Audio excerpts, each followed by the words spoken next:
কাঁকড়া খেতে আমরা সবাই ভালোবাসি। এই ছোট কাঁকড়াটা তোমরা নিশ্চয়ই জানো, এটা খেতে তোমাদের কিন্তু সবারই ভালো লাগে, কিন্তু আমরা অনেকেই জানি না যে কাঁকড়াটা কীভাবে ছাড়াতে হয়।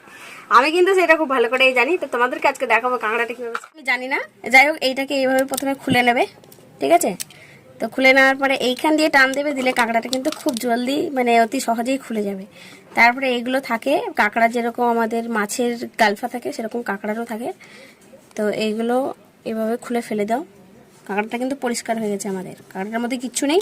আর কাঁকড়াটা ছাড়িয়ে আমার অলরেডি আগে থেকে ধোয়া ছিল, তো তার জন্য এটা কিন্তু হয়ে গেছে। আর এর মধ্যে যেই মশলাটা থাকে, ঠিক আছে, তো এইটাকে আমরা যাই হোক এইভাবে বের করে নেব।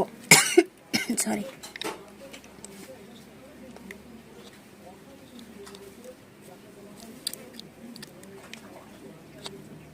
এর মধ্যে কিন্তু আর কিচ্ছু নেই, ঠিক আছে? হয়ে গেল। অলরেডি এতগুলো কাঁকড়া আমি ছাড়িয়েছি, আমাকে হেল্প করেছে যদি আমার ছোট বোন। তো তোমরাও জলদি শিখে নাও। আর এই কাঁকড়াটা খেতে কিন্তু সত্যি বাকিদের থেকে বেশি ভালো লাগে। টাটা।